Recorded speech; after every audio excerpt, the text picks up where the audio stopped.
Alhamdulillahi Rabbil Alameen wassalatu wassalamu ala rasulihil ameen wa ala alihi wa sahbihi ajma'in. A'udhu billahi minash shaitanir rajim. Bismillahir rahmanir rahim. Qad kana lakum ayatun fi fi'atayn iltaqata fi'atun tuqatilu fi sabilillah wa ukhra kafiratun yarawnahum mislihim ra'yal 'ayn wallahu يؤيد بنصره من يشاء إن في ذلك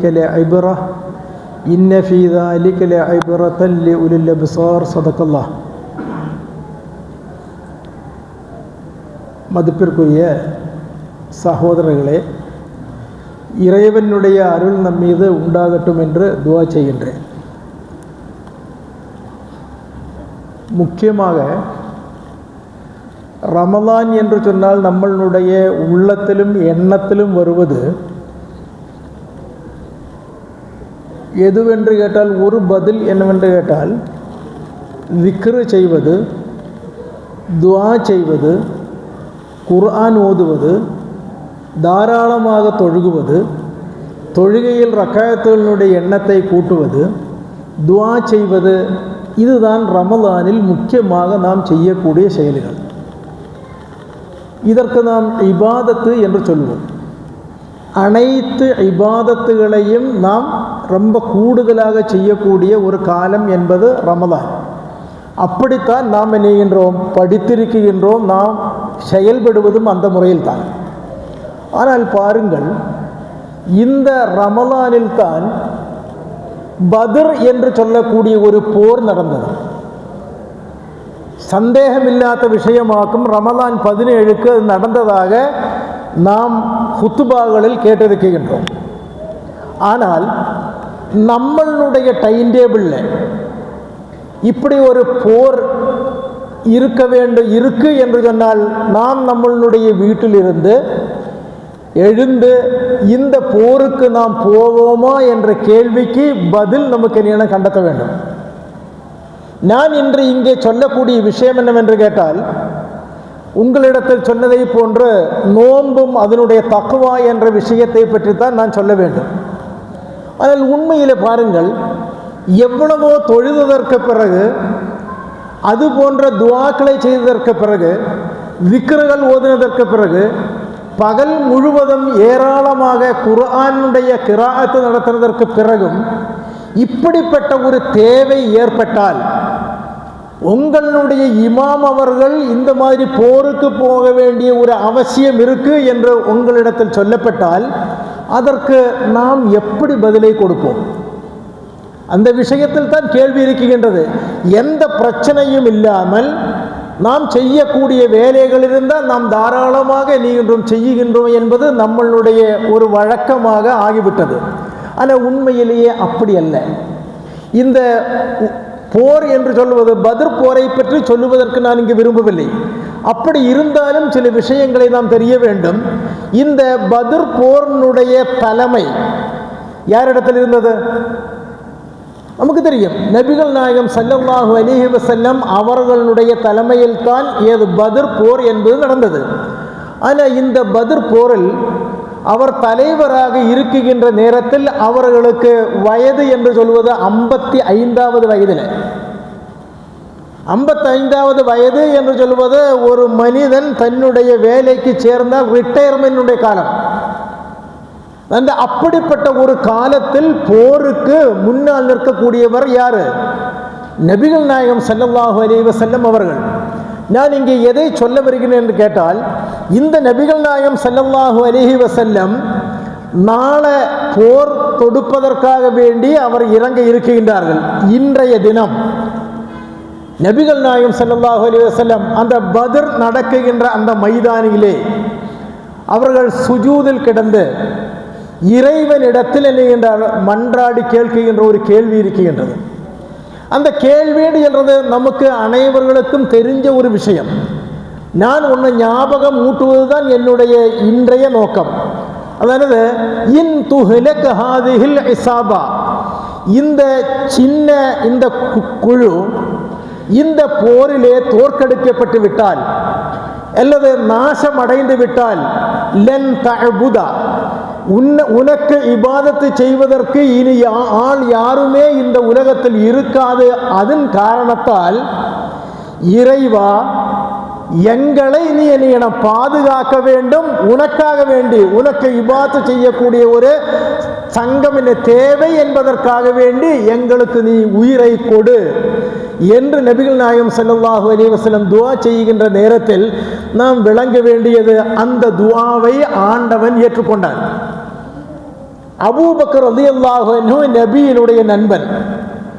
அவர்கள் பாருங்கள், நபியினுடைய கை உயர்ந்திய அந்த கையை தாழ்த்தி அவர் சொல்லுகின்றார்கள், இறைவன் உங்களுடைய பிரார்த்தனையை ஏற்றுக்கொண்டிருக்கின்றார், உங்களுடைய பிரார்த்தனையை ஏற்றுக்கொண்டிருக்கின்றார். இனி நீங்கள் துஆ செய்ய வேண்டியது நபிகளுடைய கையை என்னை தாழ்த்தி விடுறாங்க. நான் இதை எதற்கு சொல்லுகின்றேன் என்று கேட்டால், நாம் துஆ செய்கின்றோம், அழுகுகின்றோம், மன்றாடுகின்றோம், தேவைகளை வைக்குகின்றோம், பிரச்சனைகளை சொல்லுகின்றோம். ஆனால் இதெல்லாம் சொன்னதற்கு பிறகும் ஏன் நம்மிடத்தில் அதற்கொரு பதில் வரவில்லை? ஒரு ஜவாபு கிடைக்கணுமல்ல. இறைவனிடத்தில் கேட்கின்ற இந்த கேள்விக்கு என்ன, இந்த துஆவிற்கு என்ன ஒரு பதில் கிடைக்க வேண்டும். ஆனால் இந்த பதில் கிடைக்குதா? எப்படி வாழ்க்கையில் அனுபவம் எப்படி இருக்கு? அனுபவம் கிடைக்குதோ? சந்தேகமே இல்லை. நம்ம கேட்டுட்டு எதெல்லாம் கிடைச்சிருக்கு? அந்த கேட்ட தேவை என்னன்னா, என்னுடைய மகளுக்கு ஒரு அட்மிஷன் கொடுக்கணும், கல்லூரியில் படிக்கணும், என்னுடைய வியாபாரத்தில் என்ன பிரச்சனை இல்லாமல் என்ன போகணும், இந்த மாதிரி விஷயங்களை தான் நாம் கேட்பது. என்னுடைய தீனை பாதுகாக்குவதற்கு தேவையான ஈமானை எனக்கு கொடு என்று நாம் கேட்டிருக்கோமா? உண்மையாக சொல்லுங்க, இஹ்லாஸோடு கூட சொல்லுங்க, தக்வாவோடு கூட, இறை அச்சத்தோடு சொல்லுங்க. இப்படிப்பட்ட ஒரு கேள்வியை நான் மனப்பூர்வமாக கேட்டிருக்கின்றனா என்பது ஒரு கேள்வியாகத்தான் எழும்பி நிற்கின்றது. ஆனால் அப்படி கேட்டுட்டு எந்த காரணத்தால் நமக்கு பதில் கிடைக்கவில்லை என்று கேட்டால், நம்மளுடைய செயல்பாடுகளில் இறைவனிடத்தில் கேட்கின்ற விஷயத்தில் இஹ்லாஸ் என்று சொல்லக்கூடிய தக்வா இருக்கா இல்லையா என்பதுதான் விஷயம். ஒரு ரமலானிலே நபிகள் நாயகம் ஸல்லல்லாஹு அலைஹி வஸல்லம் கேட்டார்கள். அது மட்டுமல்ல, நபி ஸல்லல்லாஹு அலைஹி வஸல்லம் இந்த துஆ முடிஞ்சதற்கு பிறகு அபூபக்கர் ரலியல்லாஹு அன்ஹு தன்னுடைய கையை தாழ்த்தினதற்கு பிறகு யுபஷ்ஷிருகா, நபி ஸல்லல்லாஹு அலைஹி வஸல்லம் அபூபக்கர் இடத்தில் சொல்லுகின்றார்கள், உங்களுக்கு நான் ஒரு சந்தோஷகரமான ஒரு வார்த்தையை சொல்லட்டுமா? நல்ல ஒரு வார்த்தையை.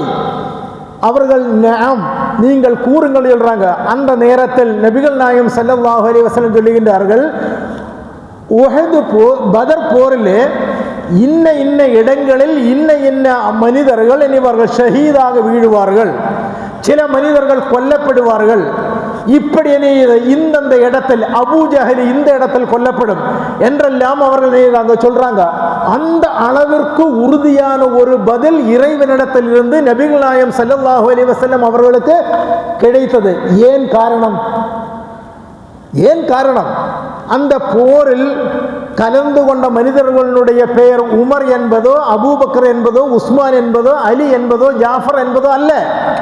பேரின் காரணத்தினாலே அல்ல, அவர்களுடைய தக்வா.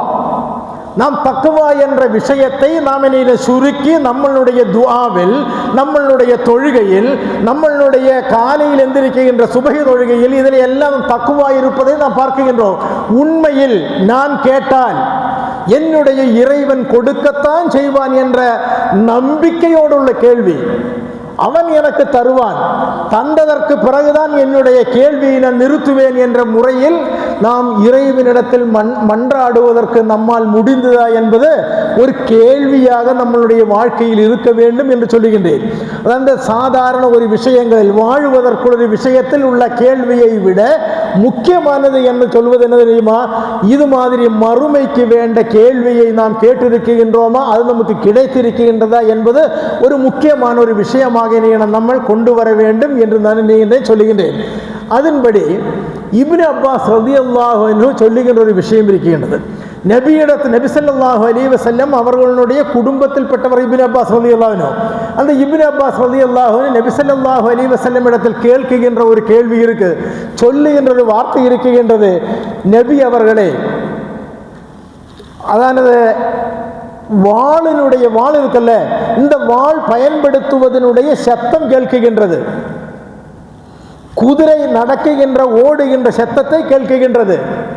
ஆனால் யாரையுமே பார்க்க முடியவில்லை. தலைகள் எனது கொய்தெடுக்கப்பட்டு தலைகள் மண்ணில் எனது வீழுவதை நான் பார்த்திருக்கின்றேன்.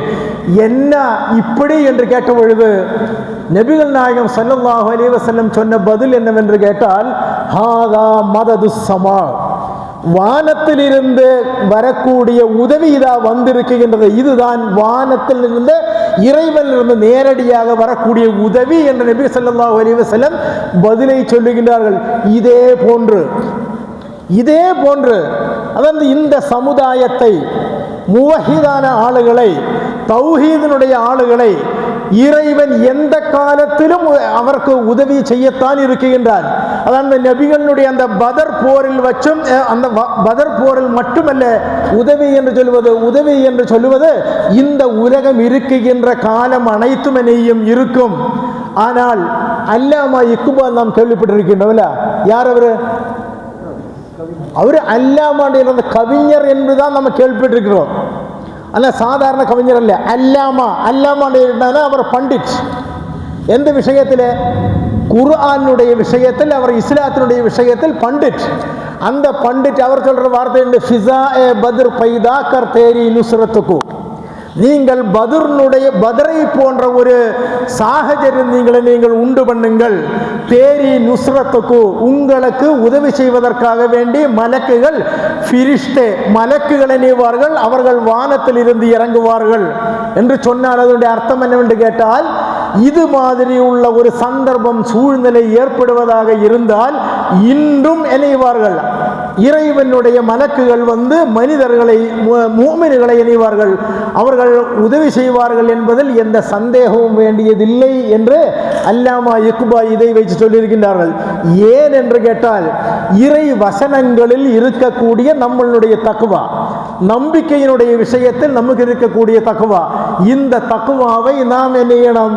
நம்மளுடைய உயிர் வாழ்க்கையில் கொண்டு வர வேண்டும்.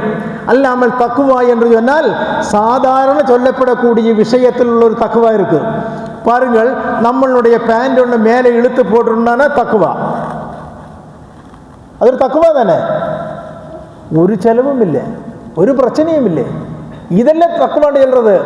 இந்த உலகத்தை வெற்றி பெறுவதற்கு எது தேவையோ அந்த அளவிற்குள்ள இறை அச்சம் என்பது நாம் ஏற்படுத்தி கொண்டால் அந்த வெற்றி நமக்கு இந்த காலத்திலும் என்னையும் ஏற்படலாம் என்பது சந்தேகமில்லாத விஷயம்.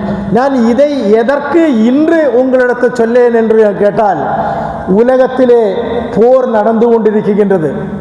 யாருக்கு மத்தியிலே போர்? யாருக்கு மத்தியிலே ஏற்பட்டிருக்கு? பாருங்கள், ஒரு தரப்பில் முஸ்லீம்கள் இருக்கின்றார்கள்.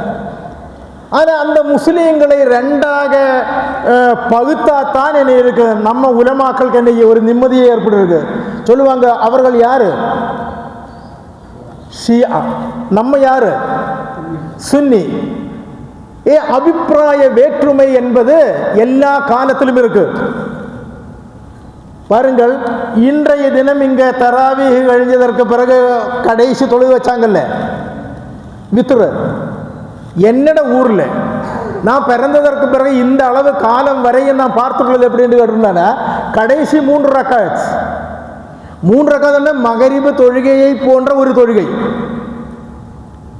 அவ்வளவுதான்.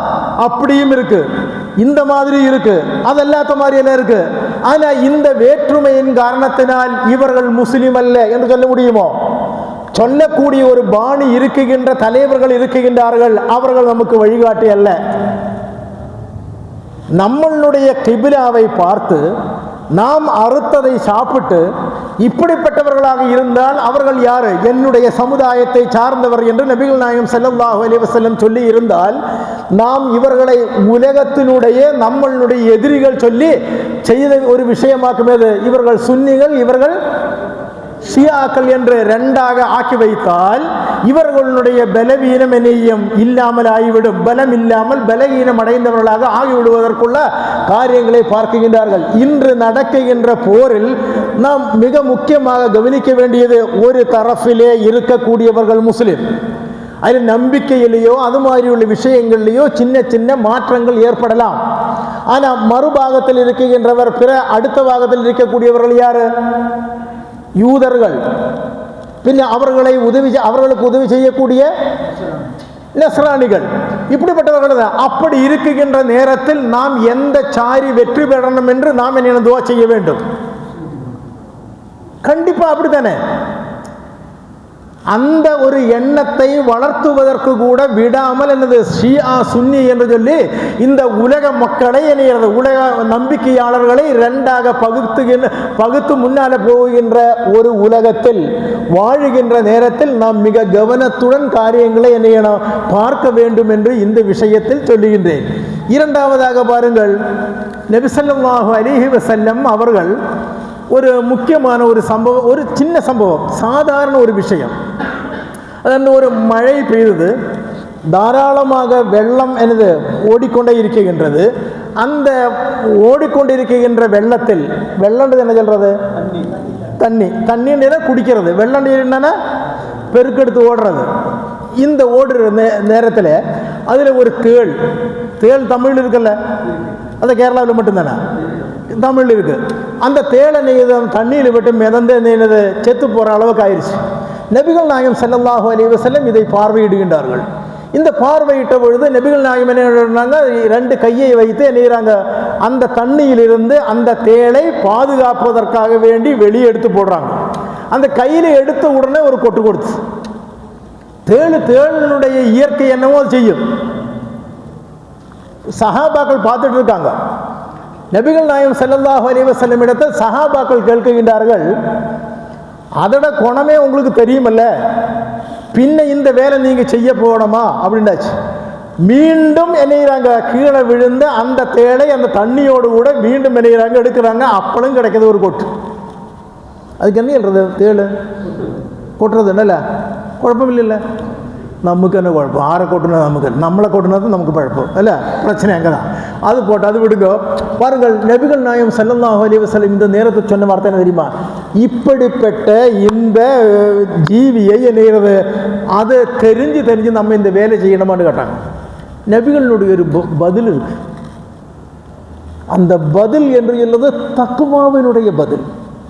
அதாவது என்னுடைய இயற்கை என்னவென்று கேட்டால், மனிதர்கள் எல்லாவர்களுக்கும் உதவி செய்வதுதான் என்னுடைய இயற்கை.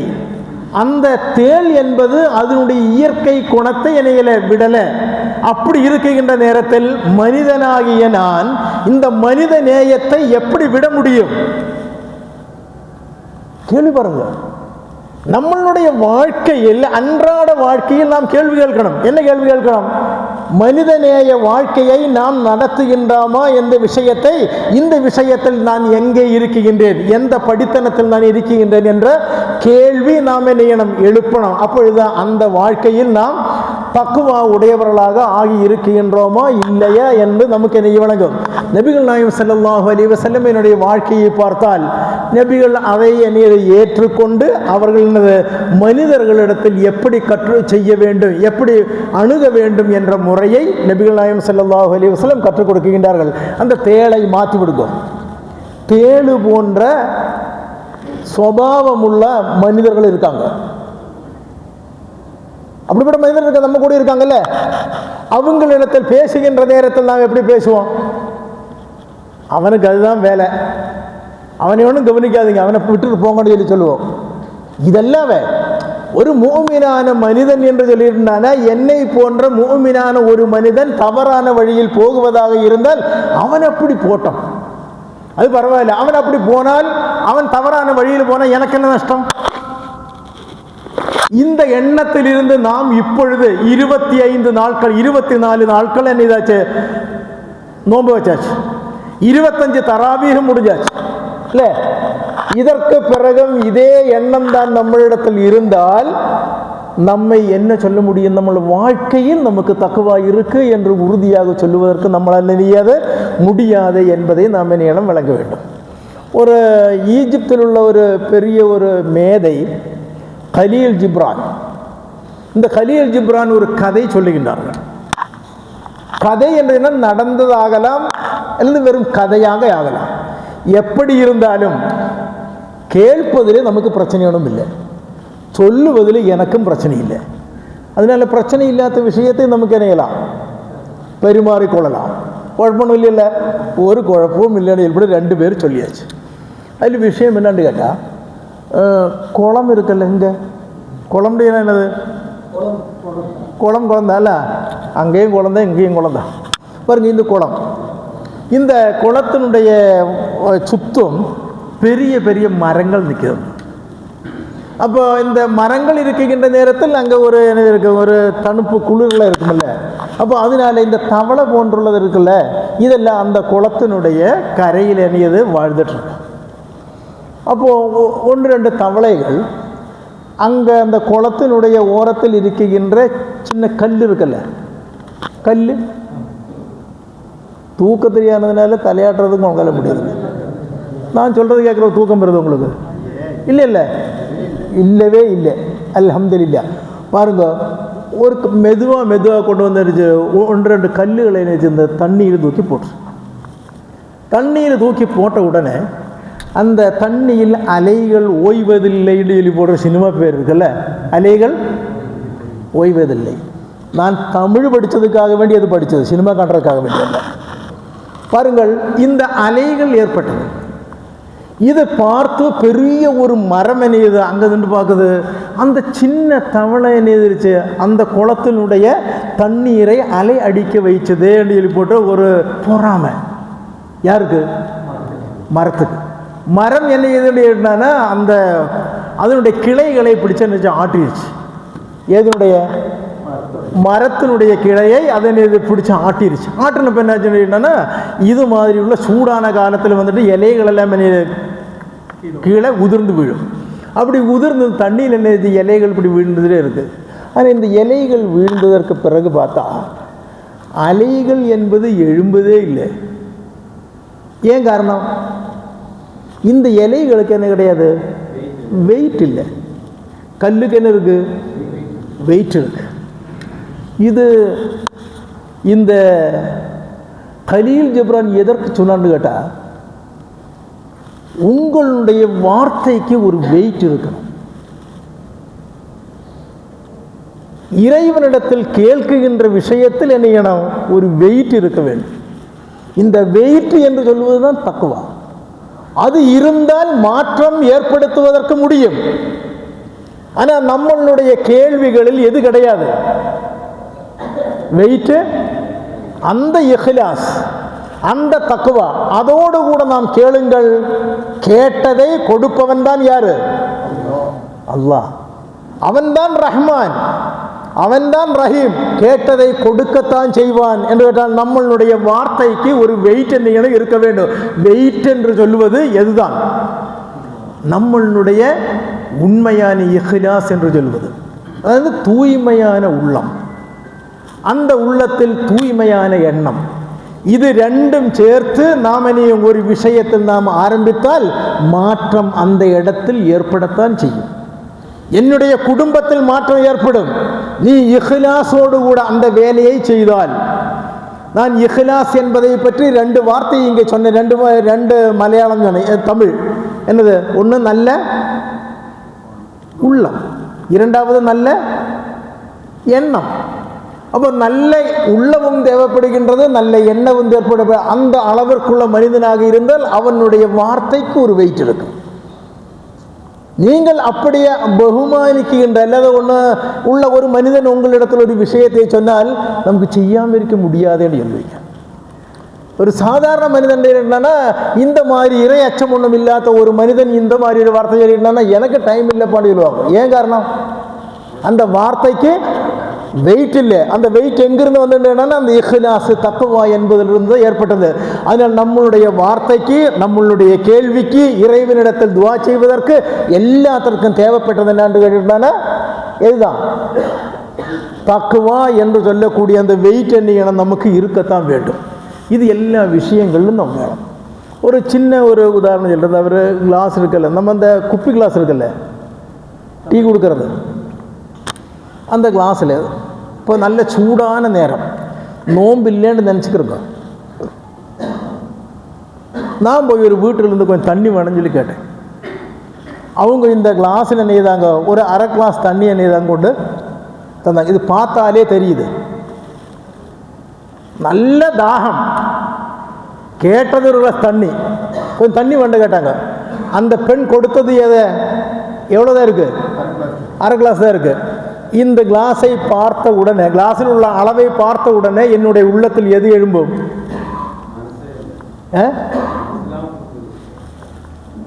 ஒரு எண்ணம் இருக்கலாம், என்ன தெரியுமா, போய் இவளுக்கு இத்தனைதான் இருக்கா, இத்தனைதான் இருக்கானே எல்லாம். ஆனால் அது அல்லாமல் நபிகள் கற்றுக் கொடுத்த ஒரு உண்மையான வாழ்க்கை இருக்கு. அல்ஹம்துலில்லாஹ், அல்ஹம்துலில்லாஹ். அரை கிளாஸ் தண்ணி கிடச்சதில்ல. ஆரம்பத்தில் வந்து அப்படியே இல்லை, அரை கிளாஸாக இருக்கு. இது ஒரு கேள்வி, இது ஒரு பதில். அதில் அரை கிளாஸ் இருக்கல்ல அப்படின்னு சொல்லி போட்ட வேற வார்த்தை பாருங்கள். இரண்டாவது சொன்னது அதான் நல்ல நிறைந்த உள்ளத்தோடு கூட சொல்லக்கூடிய ஒரு வார்த்தை. அந்த வார்த்தை தான் உண்மையாகவே நாம் என்ன கற்றுக்கொள்ள வேண்டும். நம்மளுடைய மனைவி இப்போ நம்மளுடைய ஆடைகளை துவைத்து அவர்கள் நெய்வாங்க, இஸ்திரி எல்லாம் போட்டு நமக்கு தருவாங்க, அப்படி தானே? அதை நம்ம அவங்களுக்கு போட்டு கொடுப்போமா? உண்மையை சொல்லுங்க, பள்ளியில் இருந்தாவது சொல்லுங்களேன், வெளியே விட்டு நம்ம சொல்ல மாட்டோம்.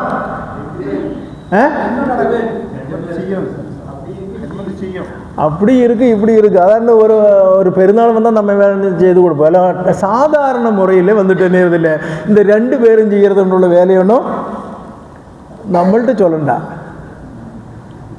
அப்படிதான் நீங்கள் சொன்னதை நாம் நேரதில் நிராகரித்து அப்படி ஒன்றும் யாரும் செய்யறது இல்லைன்னு சொல்கிறது, நான் நிராகரிக்கிறதும் இல்லை. அப்படி ஒரு இருக்குது, கொஞ்சம் இருக்குது. ஆனால் ஒரு நாள் இஸ்திரி போட்டு தந்த அந்த அயன் செய்து வந்து பார்த்துட்டேன்னா அந்த அளவு நல்லா இல்லை. நம்ம நில்லுவோம், இதுவரை செய்து தந்ததெல்லாம் அல்ஹம்துலில்லாஹ் நல்லபடி. ஆனால் இன்னைக்கு ஒரு தடவை செய்து தந்தது நல்லபடி அல்ல. அப்படி இருந்தால் நாம் அவளிடத்தில் எப்படி பேசுவோம்? நம்மளுடைய பேச்சல்ல வர்றது, எதையோ நாம் நினைவோம். அவள்கிட்ட சொல்லுவதற்காக வேண்டி எதையோ வார்த்தைகளை எல்லாம் நாம் பயன்படுத்துவோம். இந்த பயன்படுத்துவது உங்களுக்கு மாற்ற முடியலே என்று சொல்லிட்டுண்டானா நம்மளுடைய வீட்டுக்கு உள்ளே இருக்குகின்ற வாழ்க்கையில் தக்குவாண்டு சொல்றது பள்ளியில் வரும்போதல்ல தக்குவா, ஈதுகாஹுக்கு போற நேரத்திலையும் இல்லை தக்குவா. தக்குவாண்டு எழுத பாருங்கள். தொழுகை எதற்கு, நோன்பு எதற்கு, ஜக்காத்து எதற்கு, ஹஜ் எதற்கு என்று கேட்டீங்கன்னா ஒரே ஒரு பதில் தான், தஸ்கியத்துன் நஃப்ஸ். உங்களுடைய உள்ளத்தை தூய்மைப்படுத்துவதற்காக வேண்டித்தான் இந்த இபாதத்துகள் அனைத்தும். ஹஜ் என்று சொல்வது அதுதான், உள்ள தூய்மை. ஜக்காத்து கொடுப்பது அந்த பொருளையை தூய்மையாக்கணும், அதே போன்று தன்னுடைய உள்ளத்தையும் தூய்மைப்படுத்த வேண்டும். இந்த தூய்மை என்று சொல்லக்கூடிய இந்த இலக்கை அடையாமல் நாம் இந்த தொழுகையை மட்டும் நடத்தி வந்தால் அதற்கு என்ன முடியாது, தக்குவா என்று சொல்லுவதற்கு முடியாது என்பது மிக கௌரவமுள்ள ஒரு விஷயம் என்று விளங்கிக் கொள்வதற்கு நானும் முன் வர வேண்டும், நீங்களும் முன்வர வேண்டும் என்று நான் உங்களிடத்திலும் என்னிடத்திலும் கேட்டுக்கொள்கின்றேன். இனி 3வது ஒரு விஷயம் சொல்லட்டுமா? ஓகே, சொல்லണ്ടെന്ന് நினைச்சு மறந்துருச்சு. சொல்லுங்கோ அல்ல, என்னை ஒன்று இந்த அளவுக்கு மதிப்புன்னு சொல்லி யாரும் கூப்பிடுறது கிடையாது. ஃபக்கீரேன்னு சொல்லுவாங்க, ஏசன்னு சொல்லி, அவ்வளோதான். அது ஒரு விட்டுருங்க, அதை விட்டுருங்க. அதாவது இப்போ உள்ள புதிய திருமணத்தில் எல்லாம் சாப்பாடு கொடுப்பாங்கல்ல, கொஞ்சம் டேபிள் இருக்கும், பின்ன வேற ஏதாவது போடுறதுக்கு ஆளுகள் ஒருபாடு இருப்பாங்க. அதனால என்ன கொடுப்பாங்க, என்ன செல்ஃப், என்ன அது சொல்றது, செல்ஃப் சர்வீஸ். நீங்கள் சொன்னதை எனக்கு எடுக்காமல் இருக்க முடியாது. காரணம் ஒரு நாள் நைட்டு 12 மணிக்கு வீட்டில் கூட்டிகிட்டு சாப்பாடு வந்த மனுஷனாக்க வரும். ஆமாம், மறக்கலை. நன்றியோடு உங்களை நான் நினைக்கிறதுண்டு விட்டுருங்க, அது விட்டுருங்க. பாருங்கள், இந்த பொஃபே சிஸ்டத்தில் நினைக்கிறாங்க. ஒரு வயசான ஒரு மனுஷன், அவர் இதை வாங்கிட்டு வர்றாரு, சூடு இருக்குது, எல்லாம் இருக்குது. ஆனால் நல்ல வாலிபர்களான நம்மளை போன்ற, நானும் வாலிபன் இந்த நேரத்தில், இப்படி எல்லா சீட்லேயும் வந்து உட்காந்தாச்சு. ஒரு மனுஷனாவது அந்த ஆளை நேரத்தில் கவனிக்கிறதே கிடையாது. அந்த ஆள் எப்படியாவது ஒரு சீட்டு கிடைச்சால் அங்கே என்ன உட்காரணும், அதை அதுக்கு பக்கத்தில் உள்ள என்ன மேசை மேலே வைக்கணும் என்று நினைக்கிறது. ஆனால் இவ்வளவு 5 நேரம், ஒரு நாளைக்கு எவ்வளோ நேரம்? 5 நேரம், 5 வக்கத்து தொழுகிறதுக்கு பிறகும் இப்படி இந்த வயதில் ஒருபாடு வயதான இந்த கிழவனுக்கு சின்ன ஒரு வசதி நமக்கு என்ன, அந்த ஆளை ஒன்று என்ன ஒன்று மைண்டு செய்துட்டு அந்த ஆளுக்கு ஒரு இடம் பிடிச்சி கொடுக்கணும்னு சொல்லிப்படி எனக்கு தோணலேண்டு என்ன, என்னுடைய தொழுகை என்ன? ஏன் நம்மளுடைய வாழ்க்கையில் நம்மளை தக்குவாவை பற்றி படிக்கிறது எங்கன்னு கேட்டிருந்தாலும் அது கிருத்தியமாக ரொம்ப கரெக்டாக காலு கழுகுனாங்களா, காலு கழுகுன நேரத்தில் பின்னாலே எல்லாம் நனைஞ்சிட்டுண்டோ, இந்த மாதிரி உள்ள பிரச்சனைகளை தான் நம்மளுடைய கவனம் என்று சொல்வது இதுதான். ஆனால் உண்மையில் பாருங்கள், இப்படி வரக்கூடிய ஒரு மனுஷனுக்கு இந்த நான் உட்காருகின்ற செயர் இதை மாற்றி என்ன வாங்க உட்காருங்க, நான் அந்த பக்கம் உட்காருன்னு இப்படி சொல்லுங்க சொன்னால் அந்த மனுஷன் நம்மளிடத்தில் உடனே ஒன்று சிரிப்பார்ல, சந்தேகம் இருக்கோ? அது மட்டுமல்ல, தம்பி எங்கிருந்து வர்றீங்க, நான் உங்களை பார்த்துட்டில்ல அதனால கேட்டேன். நம்மளை பற்றியெல்லாம் அவர்களை நேராக கேட்டுக்கொண்டே இருக்கின்றார்கள். எனது அந்த மனுஷனை நாம் எனது கவனித்ததன் காரணத்தினால மனிதனுடைய வாழ்க்கையில் உள்ள தக்குவா என்பதில் பாருங்கள், தான் அல்லாதவர்களை தான் என்ன கவனிக்க வேண்டும். இது அவ்வளவு பெரிய சகாயம் உதவி ஒன்றுமல்ல, சின்ன விஷயம் ஒன்றுமில்லை. பஸ்ஸில் பயணம் செய்கிறவங்க என்ற முன்னால் யாருமே இல்லை இப்போ, என்னை தவிர. நான் காலையில் எழுந்திரிச்சா பஸ்ஸில் தான் போகிறதும் வரதெல்லாம். ஆண்டவன் ஒருத்தருக்கு விதித்த விதி இருக்குல்ல, அதன்படி என்ன பஸ்ஸில் போகிறது.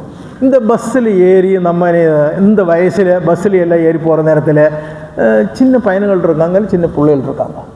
இவங்க வந்துட்டு இப்படி திரும்பி பார்த்துட்டு இந்த அங்கே உட்காந்துருக்கோண்டு இப்படி நம்மள்ட்ட சொன்னால் நமக்கு எந்த அளவிற்கு ஒரு உற்சாகம் இருக்கும், ஒரு நிம்மதி இருக்குது, சந்தோஷம் இருக்குல்ல.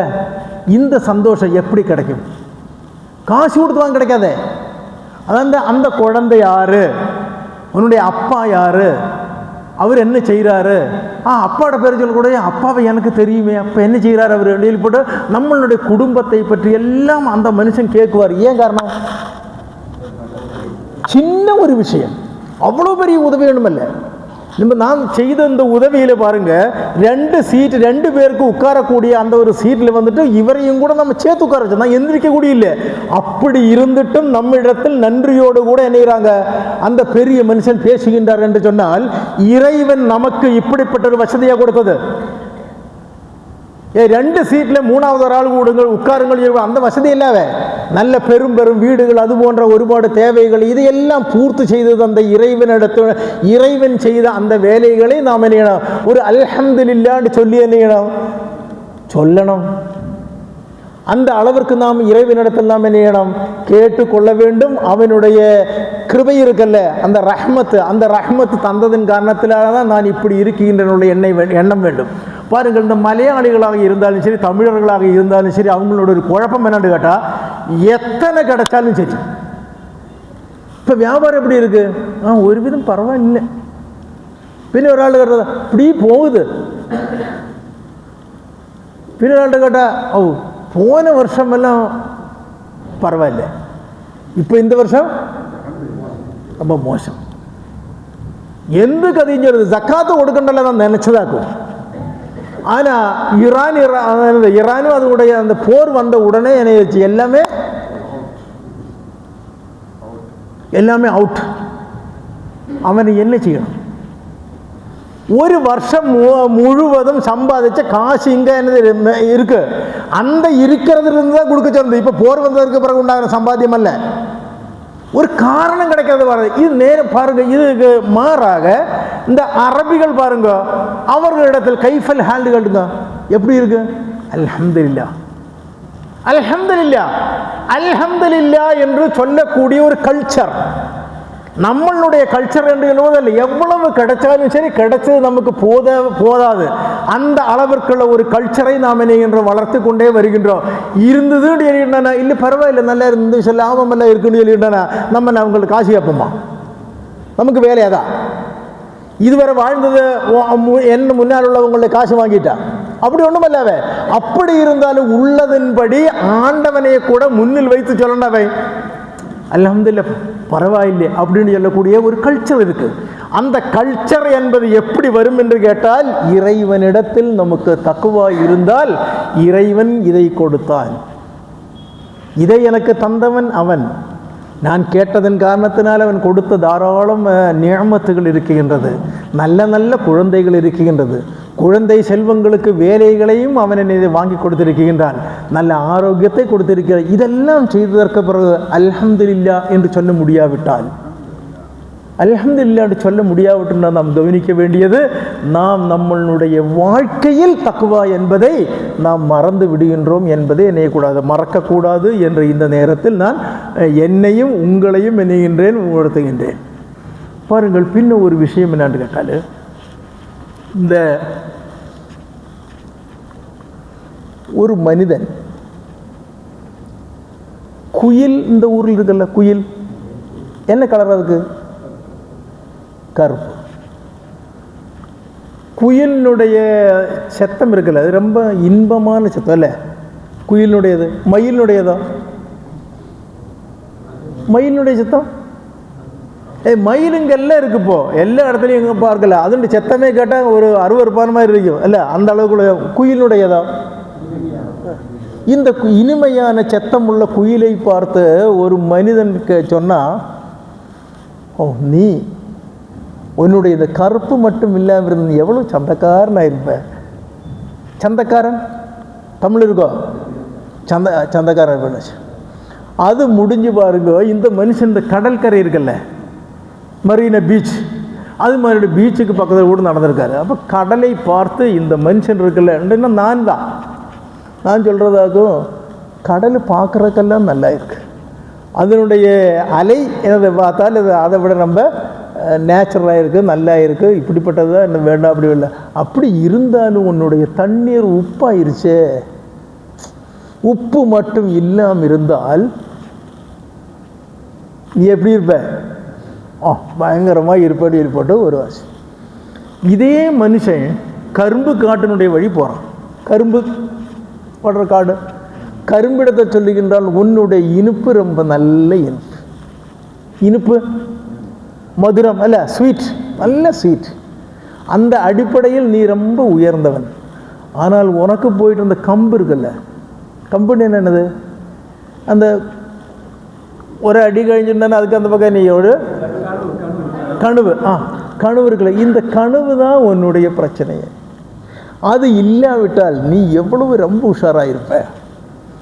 அதுக்கும் குறை.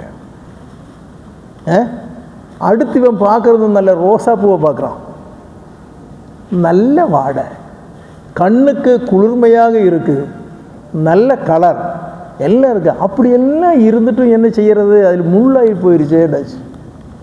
எப்படி முள்ளாகி போயிடுச்சு. இது நம்மளுடைய வாழ்க்கையிலையும் இருக்குது. பிற மனுஷனை நல்லது சொல்லவே மாட்டோம். அந்த ஆள் இல்லாத நேரத்தில் ஒரு மனுஷனை பற்றி நம்ம யாரிடத்தில் நல்ல சொல்லியிருக்கோம்? இல்லை. இந்த குயிலும் இந்த சமுத்திரமும் அதுபோன்று இந்த ரோசா பூவும் இந்த கரும்பு இருக்குல்ல, இதெல்லாம் கூடி ஒரு நாள் இந்த மனுஷனை பார்த்துச்சு. நீ எவ்வளவு நல்ல மனிதன் தெரியுமா? ஆண்டவன் உனக்கு என்னெல்லாம் நியமத்தை கொடுத்திருக்கின்றான். எங்களால் பேச முடியாது, எங்களால் நடக்க முடியாது, எங்களால் ஓட முடியாது, எங்களால் ஒன்றும் திங்கியோ ஒன்றும் முடியாது. இதெல்லாம் ஆண்டவன் என்ன இருக்கான் உங்களுக்கு கொடுத்துருக்கா. நீ பாக்கியவான் தான். அப்படி இருந்தாலும் இந்த பிறவை குற்றம் சொல்லக்கூடிய ஒரு தன்மை இருக்குல்ல, குறை சொல்கிறது, இது கூட உனக்கு இல்லாவிட்டால் நீ ஒரு நல்ல மனிதனாக ஆகிவிடுவாண்டியில் போட்டு சொன்ன ஒரு அதை போன்று நாம் பிறனுடைய குறையை பார்ப்பதற்காக வேண்டியே பிறந்தவர்களை போன்று ஆகக்கூடாது. அப்படியெல்லாம் வளர வேண்டியதும் நமக்கு ஏராளமான குறை இருக்கின்றது. அது பிறர்கள் நம்மை பற்றி சொல்லாமல் இருக்க வேண்டும் என்றால் சொல்லி எல்லாவற்றாலும் வேற வழியில் போவதாக இருந்தால் அது அப்படி போகட்டும் என்று விட வேண்டும். ஆனால் நாம் எப்படி இருக்க வேண்டும் என்றால் மற்றவர்களை குறை சொல்லுவதற்காக வேண்டி அதற்காக வேண்டி நாம் படைக்கப்படவில்லை. ஒவ்வொரு மனிதனுக்கும் குறையும் இருக்குகின்றது, நிறையும் இருக்குகின்றது.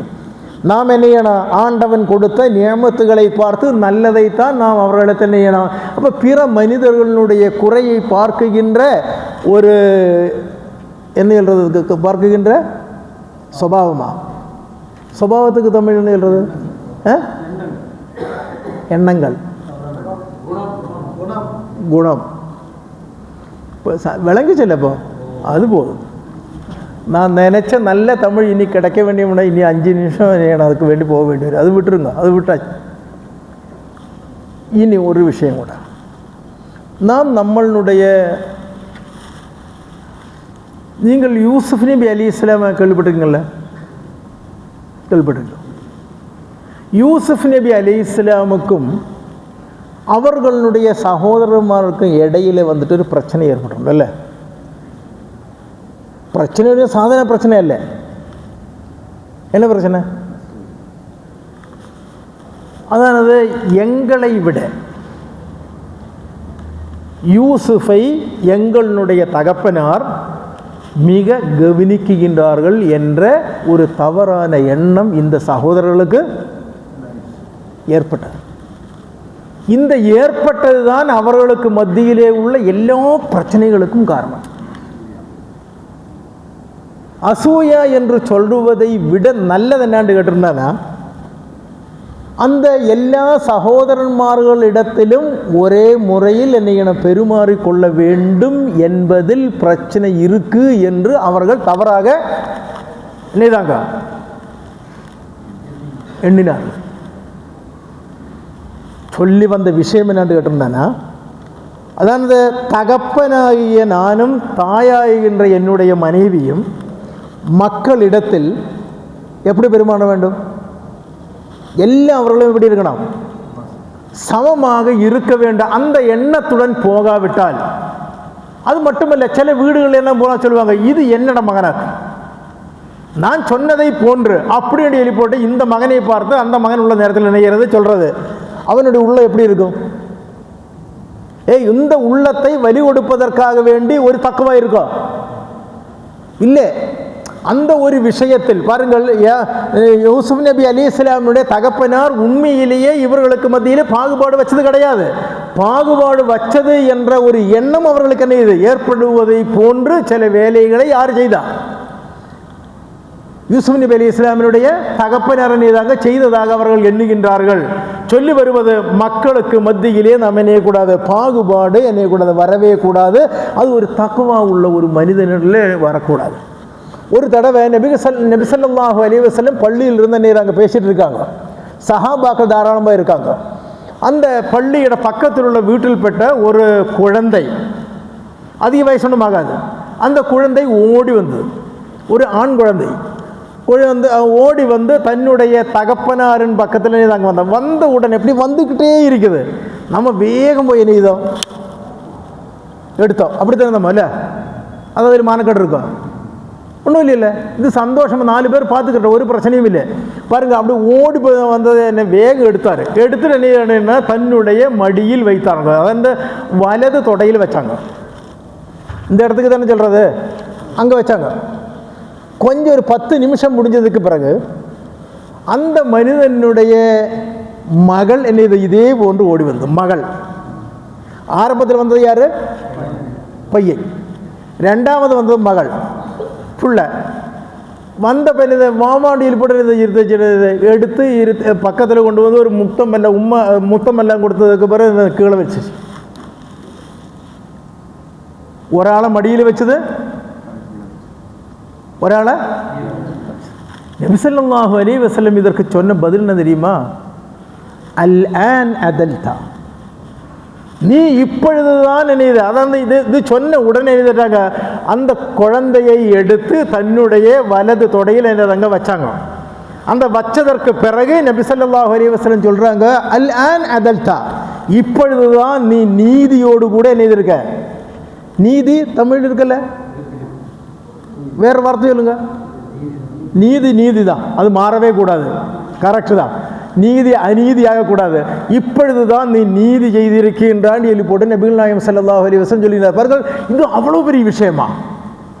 அந்த குழந்தைகளுக்கு மத்தியிலே ஏற்படுவதற்கோ சான்ஸ் உள்ள ஒரு விஷயத்தை நபிகள் நாயகம் ஸல்லல்லாஹு அலைஹி வஸல்லம் அங்கே இல்லாமல் ஆக்குவதற்காக வேண்டியுள்ள முயற்சி. நான் சொல்லுவது, இந்த இருவர்களுக்கு மத்தியிலே நீங்கள் நீதிபூர்வமாக நீங்கள் பெருமாறிக்கொள்ள வேண்டும். காசு கொடுக்கிறது மட்டுமல்ல, கௌனிக்கிறது மட்டுமல்ல, இந்த விஷயத்தில் நீங்கள் என்ன செய்யணும்? கவனமாக இல்லாவிட்டானா உங்களுக்கு குடும்ப வாழ்க்கையில் தக்வா இல்லை என்பதை என்னைன்றது நபிகள் நாயகம் ஸல்லல்லாஹு அலைஹி வஸல்லம் மிக கவனத்தோடு கூட சொல்லியிருக்கின்றார்கள் என்பதை கூட நான் சொல்லுகிறேன். நம்மளுடைய நேரம் எப்படி இருக்குது என்பதை எனக்கு தெரியாது, நீங்கள் ஒன்று சொன்னால் நல்லா இருக்கும்.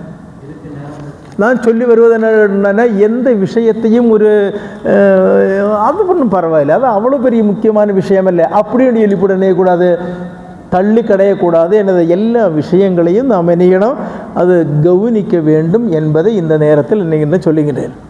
பாருங்கள்,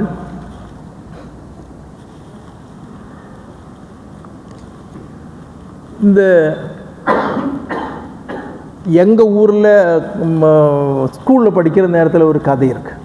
ஸ்கூல் மலையாளம் பாட புஸ்தகத்தில் வந்து ஒரு கவிதை. அதில் அந்த கதையில் என்னென்னா, இந்த ஆமை தமிழ் ஆமை இருக்குல்ல, இல்லை விட்டுருனா தமிழ் ஆமைன்னு வச்சுக்கிறோங்க. அந்த ஆமையும் ஒரு முயல் இது ரெண்டும் கூட இது போட்டி போட்டுச்சு.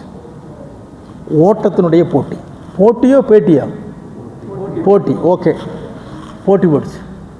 அப்போது இந்த முயல் இருக்குல்ல, இவனை என்ன தோற்கடிக்கிறதுக்கு ஒரு பிரச்சனையுமே இல்லைன்னு சொல்லி இது இந்த போட்டி வச்ச இடத்துலையே ஒரு மரம் கிடச்சப்போ அங்கே இருந்து நல்லா தூங்கியாச்சு.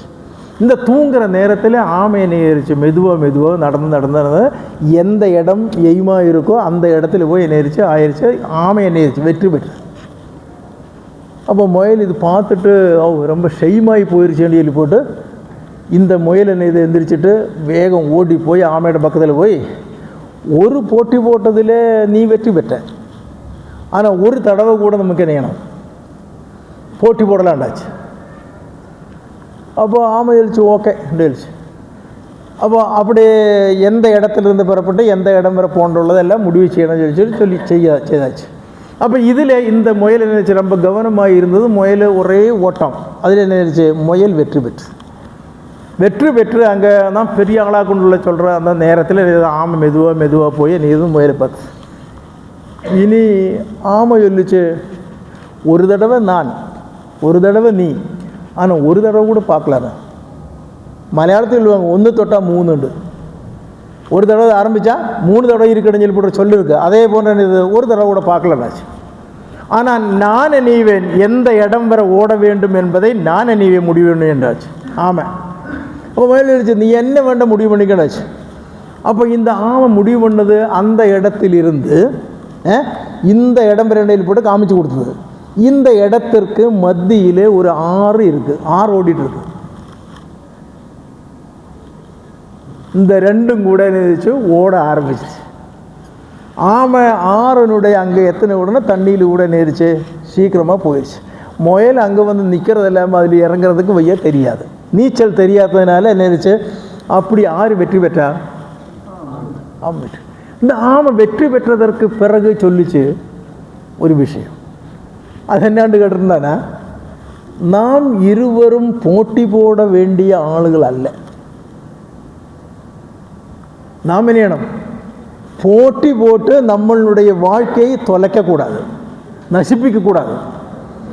நாம் என்ன செய்யணும், பரஸ்பரம் உதவி செய்யக்கூடியவர்களாக இருக்கணும்.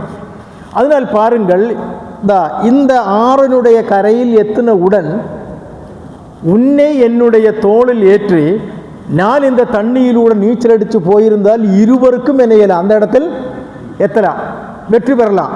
ஆனால் வெற்றி எப்படி கிடைத்தது என்று கேட்டிருந்தானா, நாம் 2 பேரும் வேற வேற, நாம் என்ன போட்டி போட்டதில் நாம் இருவர்களும் வெற்றி பெறவில்லை.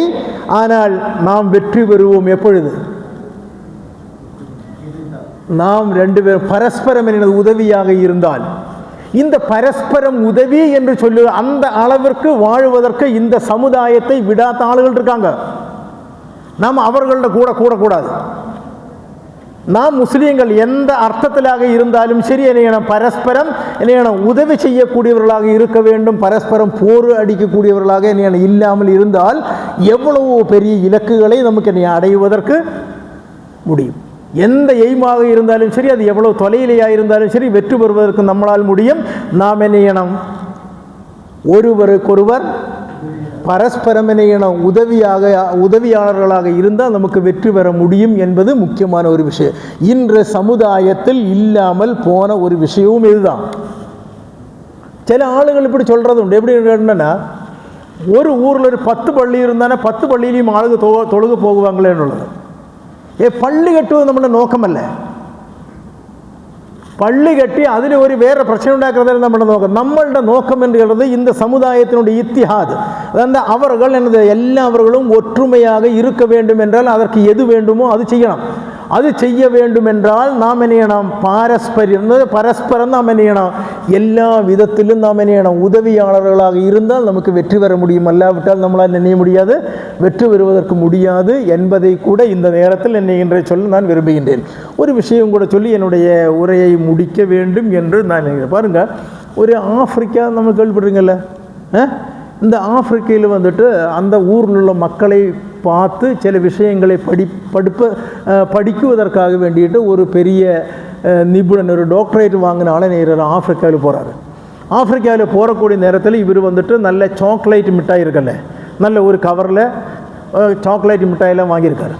அவர் ஒரு ஊரில் வந்தார். அங்கே மாணவர்கள்லாம் படிச்சுட்டு இருக்காங்க. அவர் சொன்னார், என்னிடத்தில் ஒரு போட்டி வச்சுருக்கேன் நான், நீங்கள் அதில் எல்லாம் கலந்து கொள்ளணும்.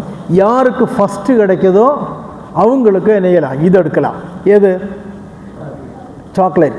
இன்றைக்கி சாக்லேட்டு குழந்தைகளுக்கு கூட விலையில் கேட்டிங்களா? அன்றைய தினம் அவர்களுக்கு ஆப்பிரிக்காவில் உள்ளவங்களுக்கு அது பெரிய ஒரு விஷயம். அதனால என்னதாங்க அப்போ என்ன பின்ன நான் எஸ்ன்னு சொல்லி போடுற பிசில் என்ன முடிச்சா பிசில் என்ன ஊதுற தானே, அந்த ஊதுற நேரத்தில் நீங்கள் என்ன பெறப்படண்டாச்சு, நீங்கள் ஓடிக்கிறோண்டாச்சு. ரெடின்னு சொல்லி போட்டு சம்மதிச்சாங்க. சம்மதித்ததற்கு பிறகு பாருங்கள், ஒத்துக்கொண்டதற்கு பிறகு அந்த இவர் பிசில் அடித்தார்.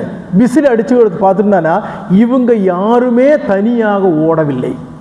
அவர்களும் ஒவ்வொருத்தரும் ஒவ்வொருடைய கையை கையை பிணைந்து பிடிச்சிட்டு இருந்துக்கிறாங்க. என்னுடைய அவங்களும் கூட நெய்தாங்க அந்த சாக்லேட் கவர் வச்ச இடத்திற்கு அவர்களும் கூட செல்றாங்க. அந்த டாக்டரேட் படிக்க வேண்டி வந்த அந்த ஆர்டர்காரில் அவர் எடுத்துகிட்டு கொடுத்தார். எங்களுக்கு இதுதான் தெரியுமே தவிர நான் ஃபஸ்ட் ஆகணும் அதனுடைய அர்த்தம் என்னவென்று கேட்டால் பிற மனிதனை நான் என்ன தோற்கடிக்கணும். இது ஒரு வாழ்க்கையினுடைய நல்ல ஒரு மரபில் பட்டது அல்ல. இது எப்படி என்ன இந்த மாதிரி உள்ள ஒரு நிலைமை இருக்குல்ல, இந்த நிலைமையை நாம் என்ன வளர்த்து கொள்ள வேண்டும். இதை வளர்த்து கொள்ளாமல் நாம் நமக்காக வேண்டி நமக்கு ஃபஸ்ட்டு கிட்டணும், என்னுடைய குழந்தைக்கு கிட்டணும், பாக்கியுள்ளவங்களுக்கு கிடைக்காவிட்டாலும் அல்ஹம்துலில்லாஹ் சந்தோஷமாச்சு. நமக்கு கிடைச்சாலா என்னுடைய குழந்தைக்கு ஒரு உயர்ந்த ஒரு தஸ்தியில் கிடச்சிருந்தானா அல்ஹம்துலில்லாஹ். வேறு குழந்தை கிடைச்சா அந்த பிள்ளைக்கு எப்படி கிடைக்கிறதுக்கு சான்ஸ்? இப்போது ஏதாவது திருட்டுத்தனத்தில் ஆயிருக்குமோ? நல்ல எண்ணம் என்று சொல்வது மனிதனுக்கு இல்லாத ஒரு நிலைமை. யாரை பற்றி? தன்னுடைய சகோதரர்களை பற்றி, தன்னுடைய அண்டை வீட்டுக்காரனை பற்றி, அது போன்றவர்களை பற்றி எல்லாம் இந்த மாதிரி உள்ள எண்ணத்தை எல்லாம் விட்டு என்னையணும் நல்ல எண்ணத்துடன் என்னையணும் அவர்கள் பரஸ்பரம் என்னையணும் உதவியாளர்களாக பரஸ்பரம் அன்பை பகிர்ந்து கொள்ளக்கூடியவர்களாக ஆகியிருந்தால் இன்ஷா அல்லாஹ் வெற்றி பெறுவதற்கு முடியும் என்பதை நான் இந்த நேரத்தில் சொல்லுகின்றேன். ஒரு விஷயம் கூட சொல்லி இன்ஷா அல்லாஹ் முடிக்குகின்றேன். அதில் என்னென்று கேட்டிருந்தேன்னா, நபி ஸல்லல்லாஹு அலைஹி வஸல்லம் சொன்ன ஒரு விஷயம் கூட சொல்கிறேன் பாருங்க. அதாவது முஸ்லிம் என்று சொல்லக்கூடிய நேரத்தில் ஒரு முஸ்லிமான மனிதனாக இருந்தால் அவன் 4 விஷயங்களை கவனிக்க வேண்டும். அர்பஉன் மின் ஹுகூகுல் முஸ்லிமீன். அதாவது 4 விஷயங்கள் தன்னுடைய சகோதரனுக்காக வேண்டி நாம் செய்ய வேண்டும். முஃமினான மனிதர்களாக இருந்தால் செய்ய வேண்டும். அதில் முதலாவது அலைக அன் துவைன முஹ்சினஹும், உங்களிடத்தில் உள்ள நல்லவர்களுக்கு நீங்கள் உதவி செய்ய வேண்டும். ஒன்று என்ன சொன்னது? என்னது? நல்லவர்களுக்கு நீங்கள் இஹ்சான் செய்யக்கூடியவர்களுக்கு நீங்கள் உதவியை செய்ய வேண்டும். இரண்டாவது, அன் தஸ்தாஃபிர்லிம் முதிரிஹிம், உங்களுடைய கூட்டத்தில் தவறு செய்யக்கூடியவர்களுடைய தவறை இறைவா நீ மன்னிப்பாக என்று அவர்களுடைய மன்னிப்புக்காக வேண்டி நீ என்னை துவா செய்ய. இதில் கவனிக்க வேண்டிய ஒரே ஒரு விஷயம் மட்டும்தான் உள்ளது. பாருங்கள், நான் இந்த இடத்திலிருந்து போனதற்கு பிறகு ஒரு ஃபக்கீர் முகமது வந்தார், பேசிகிட்டு இருந்தார். அவர் என்னெல்லாம் பாவம் செய்திருந்தோடு எங்களுக்கு தெரியாது. ஆனால் இறைவா அவர்களுடைய பாவத்தை எல்லாம் நீ மன்னிப்பாயாக என்று நான் இல்லாத நேரத்தில், நான் தெரியாத முறையில் தன்னுடைய இறைவனிடத்தில் கேட்க வேண்டியது ஒரு முஸ்லிமினுடைய கடமை என்று சொல்லப்படுகின்றது. அப்படி நாம் யாராவது செய்திருக்குமா?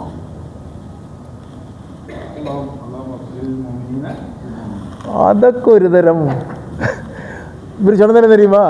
நாங்கள் அல்லாஹு மஃபிரில் முஃமினீன வல் முஃமினாத் வல் முஸ்லிமீன வல் முஸ்லிமாத் அல் அஹ்யாஇ மின்ஹும் வல் அம்வாத், அதாவது மூமின்களுக்காக வேண்டி, மூமினான பெண்களுக்காக வேண்டி இவர்களுக்கெல்லாம் என்ன மன்னிப்பாயாக வேண்டியில் போட்டு ஒரு குல்லு அடங்கலும் அஜ்மஈன் அல் ஃபாத்திஹான்னு சொல்லுவாங்க சில நேரத்தில்.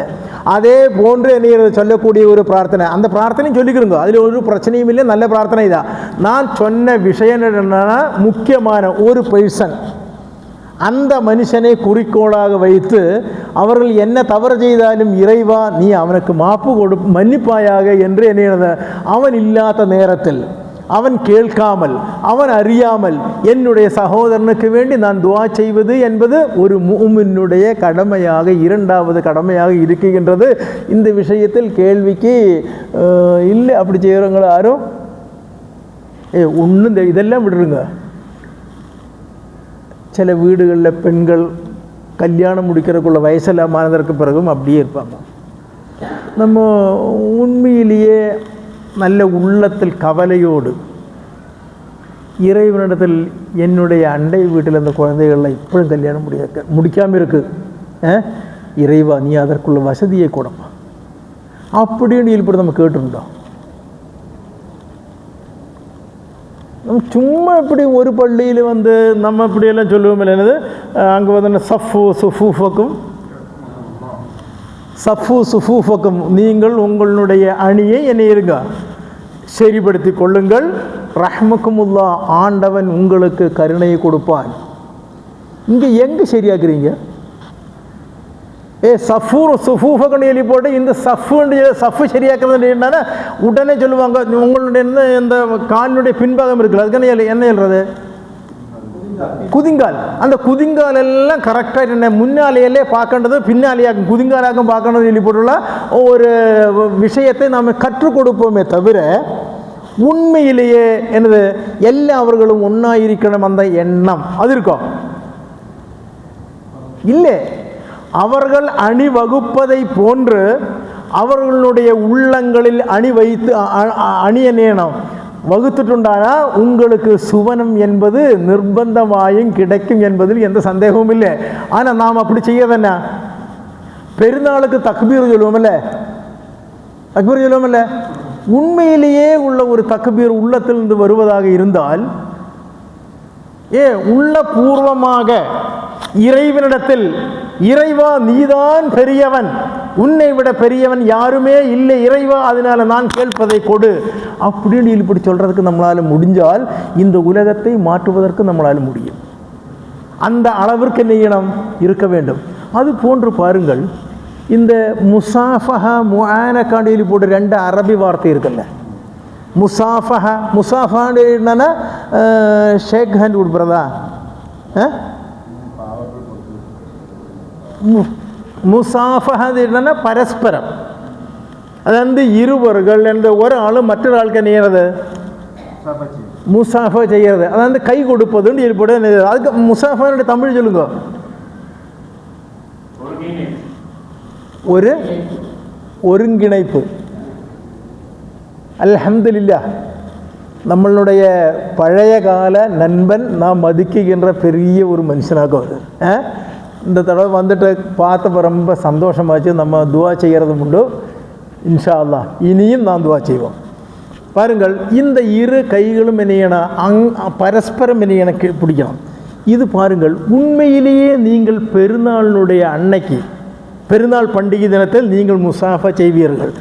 உங்களுடைய இரு கரங்கள் முசாஃபா செய்ததை போன்று உங்களுடைய உள்ளங்கள் முசாஃபா செய்திருந்தால் நீங்கள் இப்படியெல்லாம் இருக்க வேண்டியது முடியுமோ?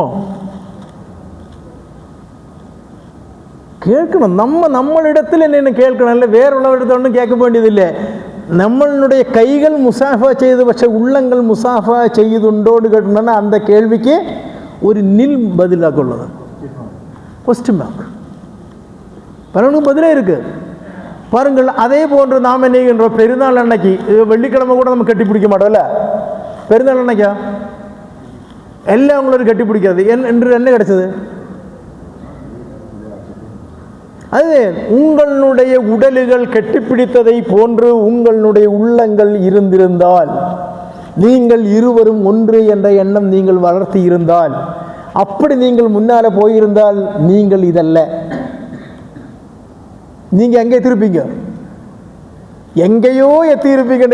ஆண்டவனுடைய அருள் ரொம்ப தாராளமாக வாங்கக்கூடிய ஒரு மனிதனாக மாறுவதற்குள்ள எல்லா சான்ஸும் என்ன இது இருக்குகின்றது. அது கொண்டு சொல்ல விழுவது விஷயம் என்னன்னா, நீங்கள் இரு கரங்கள் இப்படி செய்கின்ற நேரத்தில் உங்களுடைய உள்ளங்களும் உங்களுடைய உடல்கள் சேர்த்து பிடிக்கின்ற நேரத்தில் உடலோடு நீங்கள் என்ன செய்யணும், உங்களுடைய உள்ளங்களையும் சேர்த்தக்கூடிய ஒரு அளவிற்கு இருந்தால், இங்கே சஃபு சுஃபூஃபக்கும் என்று சொல்லக்கூடிய சஃப்புகளை நீங்கள் நேரான ஒரு அணியாக நிறுத்துங்கள் என்று சொல்லக்கூடிய நேரத்தில் அது நேராக நிறுத்த வேண்டும். என்னோட பக்கத்தில் இருக்கிற ஆள் எப்படிப்பட்ட ஆளாக இருந்தால் எப்படியோ இருக்கட்டும், நமக்கு விஷயம் இல்லை. ஆனால் என்ன செய்யணும், ஒரு அல்ஹம்துலில்லாஹ்னு சொல்லக்கூடிய ஒரு எண்ணம் என்ன செய்யணும் நமக்கு இருக்க வேண்டும் என்பதை கூட நான் சொல்லுகின்றேன். கடைசியாக ஒரு விஷயத்தை சொல்லுகின்றேன். அது அரசியல் விஷயம் என்று எனக்கும் உங்களுக்கும் தோணுகின்ற ஒரு விஷயத்தை சொல்ல வேண்டும் என்று எண்ணுகின்றேன். Joseph Stalin கேள்விப்படுறீங்களா?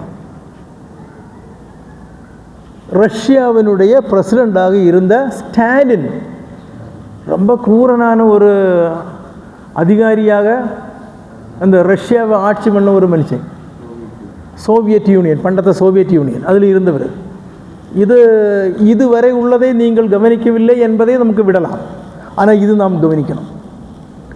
இவர் ஒரு நாள் பார்லிமெண்ட் அதே போல் மாஸ்கோ அந்த பார்லிமெண்ட்டுக்குள்ளே வந்துட்டு ஒரு கோழியை பிடிச்சிட்டு வர்றார். சேவல் பிடிச்சி வந்து இங்கே பார்லிமெண்ட்டுக்கு கொண்டு வந்துட்டு, இதுவரை யாருமே செய்யாத ஒரு விஷயம், அதனுடைய சோவியத்தினுடைய பிரசிடண்ட் ஒரு கோழியை பிடிச்சி வந்தார். கோழியை பிடிச்சி வந்து பார்லிமெண்ட்டினுடைய அந்த நடு இடத்துல நின்றுட்டு அவர் என்ன தெரியுமா, இந்த கோழியினுடைய ஒவ்வொரு தூவல்ட சொல்கிறது ரெக்கை, அந்த ரெக்கைன்றது பெருசில்லை பாருங்க, ஒவ்வொன்றையும் நீரார் பிரித்து எடுக்கிறாரு. அதுக்கு வலி. ஆனால் இவர் நிறுத்துறாரு இல்லை, அவர் அந்த தோவல் ஃபுல்லாக நீராங்க பறித்து எடுக்கிறாங்க. பறிச்செல்லாம் எடுத்ததுக்கு பிறகு அந்த கோழியை, அதாவது அந்த வலியோட தாங்க முடியாத வலியுள்ள இந்த கோழியை நேராங்க இந்த பார்லிமெண்ட்டினுடைய நடுக்குக்கு நேராங்க தூக்கி போடுறாங்க. தூக்கி போட்டதுக்கு பிறகு கொஞ்சம் தானியங்களை இவர் இந்த மனுஷன் நேராரு கொடுக்குறாரு, அதுக்கு பக்கத்தில் போடுறாரு.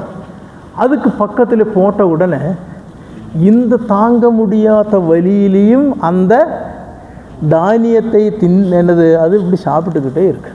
இந்த மனுஷன் என்ன செய்யறான்னு என்னன்னா, மெதுவாக தான் நிற்கின்ற இடத்திற்கு சுத்தாலே மேலாக இந்த தானியத்தை போடுறாரு. அப்போ அந்த கோழி என்னாச்சு, அந்த வலியோடு கூட தன்னுடைய கால் கீழில் என்ன எதிர்த்து அழிச்சு சாப்பிட்டுக்கிட்டே இருக்கு. அதில் வலியெல்லாம் அதை நேதிருச்சு. இவன் இப்படிப்பட்டதெல்லாம் செய்துன்னு மறந்து விட்டுருச்சு. பாருங்கள், ஒரு அரசியல் என்று சொல்வது இப்படி ஏதாவதெல்லாம் எனது பாதகம் செய்ததற்கு பிறகு, தவறு செய்ததற்கு பிறகு அது அவர்களையெல்லாம் நம்மவர்களாகத்தேன் இருக்க வேண்டும் என்பதற்காக வேண்டி வருஷத்தில் ஒரு தடவையோ பல தடவையோ கிட்டுகள் கொண்டு கொடுத்தால் நாம் எங்கே சுற்றிக்கிட்டு இருப்போம்? எதை மறப்போம்? இந்த சித்திரவதை செய்ததை என்னை என்ற மறக்கின்ற அளவிற்கு இந்த தானியத்தினுடைய இந்த விஷயங்கள் நமக்கு ஒரு பெரிய விஷயம் என்ற முறையில் ஆகிவிட்டால் இந்த சமுதாயத்தை நேரடியான நல்ல வழிக்கு கொண்டு போகுவதற்கு முடியாது. முக்கியமாக விளங்க வேண்டிய விஷயம், காரணம் நீதி எங்கே இருக்குது, அநியாயம் எங்கே இருக்குது, எந்த இடத்தில் நாம் இருக்க வேண்டும் என்பதை பற்றி ரொம்ப கவனத்துடன். காரணம் பாருங்கள், தக்குவா என்று சொன்னால் இதுவும் ஒரு விஷயம். காரணம் நம்மளுடைய வாழ்க்கையில் ஹிதாயத்தினுடைய வழி எது, நல்ல வழியின்படி எப்படி போக முடியும் என்பதையும் இறைவன் நமக்கு நினைவாக காண்பித்து தருவான். அது நம்மளுடைய தக்குவானுடைய அடிப்படை என்று விளங்கி இன்ஷா அல்லாஹ் நல்ல முறையில் செயல்பட வேண்டும் என்ற பிரார்த்தனை நீங்கள் என்னையும் செய்ய வேண்டும். இன்ஷா அல்லாஹ் அல்லாஹு அதுக்குள்ள தௌஃபீக்கு செய்யட்டும் என்று நானும் துவா செய்கின்றேன், நீங்களும் துவா செய்ய வேண்டும். இன்று நான் இந்த அக்பர் வந்து நொல்லில்ல സൂമിൽ കാച്ചർ പല തടവ് കൂട്ടാറ്. പഴയ മനുഷ്യനാണതിനാൽ എന്താണ് சொன்னார், பழைய முகங்கள் ஒருபாடு இருக்கும், அதையெல்லாம் ஒன்று பார்க்கலாம், எல்லாவற்றும் உங்களை மறந்துருப்பாங்க. அதனால் நீங்கள் என்னன்னாலும் மறந்துட்டு போட்டு உள்ள ஒரு நிர்பந்தத்தினாலே இது வந்தது. ஹெல்த்தி அவ்வளவு ஸ்ட்ராங்கு இல்லை. அப்படி இருந்தாலும் அது இதையெல்லாம் சொல்லி போட்டேன், நீங்கள் சகிச்சிங்க. ஆண்டவன் உங்களுக்கு நீங்கள் கூடுதல் கூலியை நீவாக கொடுப்பார், அந்த சந்தேகமும் இல்லை. இன்ஷா அல்லாஹ் துவா செய்ய வேண்டும் என்று சொல்லி என்னுடைய உரையை முடிக்கிறேன். ஆஹிரு தஅவானா அல்ஹம்துலில்லாஹி ரப்பில் ஆலமீன். அஸ்ஸலாமு அலைக்கும் வரஹ்மத்துல்லாஹி வபரகாத்துஹு. പിന്നെ ஏதாவது சொன்ன விஷயங்களிலோ അല്ലെങ്കിൽ அதுபோன்ற ஏதாவது விஷயங்களிலோ ஏதாவது சந்தேகம் இருந்தால் இன்ஷா அல்லாஹ் உங்களுக்கு ஒரு 5 நிமிஷம் என்னையெல்லாம் கேட்கலாம்.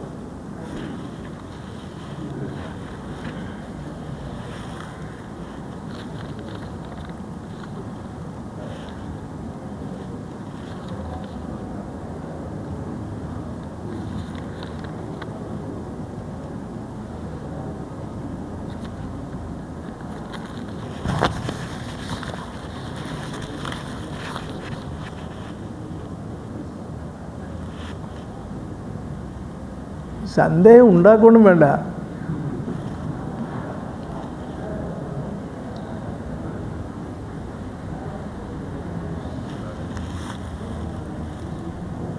அல்ஹம்துலில்லாஹ். அப்போ சந்தேகம் எதுவும் இல்லை என்று என்னையில இன்ஷா அல்லாஹ் நமக்கு முடிவு பண்ணலாம். இனி இருந்தாலும் அவ்வளவு பிரச்சனையுள்ள சந்தேகம் உள்ள விஷயம் ஒன்று தான் சொல்லிகிட்டே இல்லை. நீங்கள் 100 கேள்வி கேட்பீங்க ஜக்காத்தை பற்றி சொல்லியிருந்தா, 5 நிமிஷம் ஜக்காத்தை பற்றி சொல்லியிருந்தானா நீங்கள் ഒരുപാട് கேள்வி என்ன கேட்டிருப்பீங்க. காரணம் அது கொடுக்கணும் என்றுள்ள முறையில் நாம் இதுவரையும் என்ன செய்திட்டில்லை, நம்மளுடைய உள்ளம் எத்தியிட்டில்லை. கொடுக்காமல் இருப்பதற்கு ஏதாவது வழி, கொடுக்காமல் இருந்தால் போதும், ஆண்டவன் பிடிக்கண்டவங்க போய் பிடிச்சிடுவான். வேற என்ன செய்கிறது? கொடுக்காமல் இருக்கிறதுக்காகவும் வழி உள்ளது. பாருங்க, ஒரு 2 வெள்ளிக்கிழமைக்கு முன்னால் ஒரு பெண் என்னது இங்கே தமிழ்நாட்டில் தான், நான் இந்த ஒரு செவ்வாய்க்கிழமை எல்லா செவ்வாய்க்கிழமையும் காலையில் ஒரு என்னது இந்த வீடியோவில் கூட உள்ள ப்ரோக்ராம் என்னது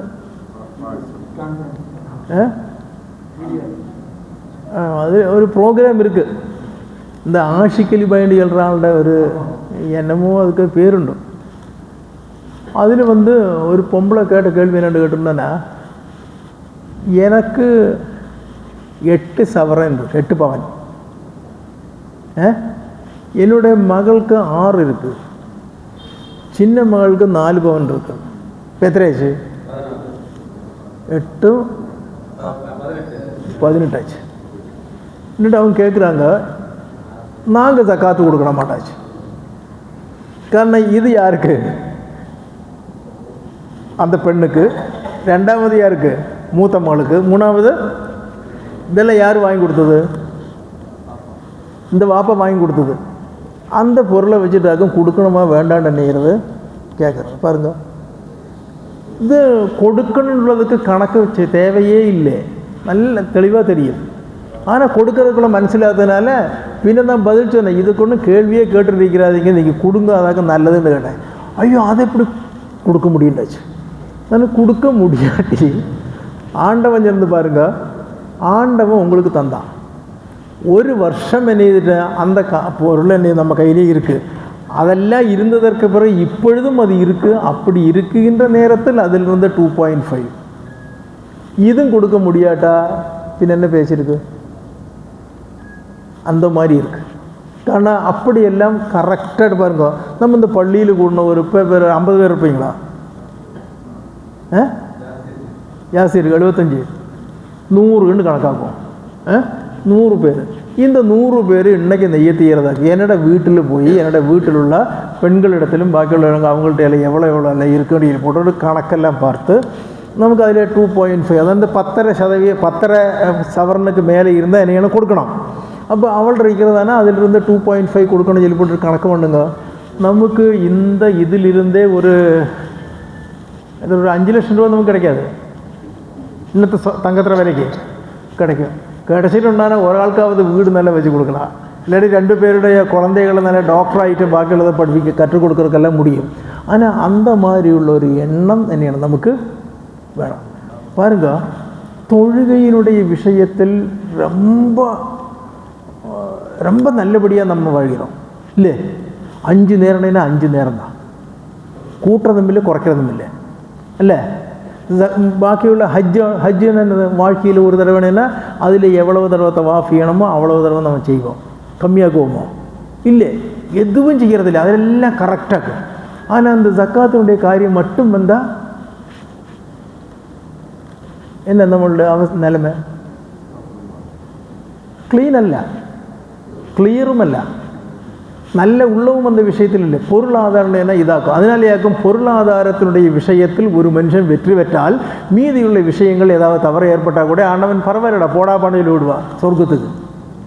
ஆனால் பொருளாதாரம் சரியில்லாவிட்டால் அங்கே நில்ல போன்ற காரியம் பெண்டிங்கில் எவ்வளவு தொழில் இருந்தாலும் சரி, ஹஜ் இருந்தாலும் சரி, வேறு எது இருந்தாலும் சரி, அவனை விடணும் உண்டாயிட்டானா உன்னுடைய பேலன்ஸ் ஷீட்டு கிளியர் ஆகணும். அதுவரை என்ன நீ வெளியே தான் நிற்க வேண்டி வரும். இதெல்லாம் தெரிஞ்சதற்கு பிறகும் அந்த ஜக்காத்தினுடைய விஷயத்தில் அந்த அளவிற்கு நாம் என்ன ஒரு கௌரவம் கொடுப்பதில்லை என்பது ஒரு ஈமானிகமாக என்னையில்லை, அவ்வளோ நல்ல விஷயம் அல்ல என்பதை மட்டும் சொல்கிறேன். அதனால ஜக்காத்தை பற்றி சொல்லாததுனால யாருக்கும் சந்தேகமே இல்லை. அல்ஹம்துலில்லாஹ். இன்ஷால்லா மெதுவாக மாற்றம் இருக்குது. ஆனால் பூர்ணமான நிலைமையில் இருக்காண்டு கேட்டதுனால அது ஆகி வருது. நாம் குறை சொல்ல வேண்டிய அவசியம் இல்லை. இன்ஷா அல்லாஹ் சரியாகும் என்ற ஒரு நல்ல எண்ணத்துடன் வாழ்கின்றோம். இன்ஷா அல்லாஹ். ஆண்டவன் தௌஃபீக் வராங்க. அஸ்ஸலாமு அலைக்கும் வரஹ்மத்துல்லாஹி வபரகாத்துஹு.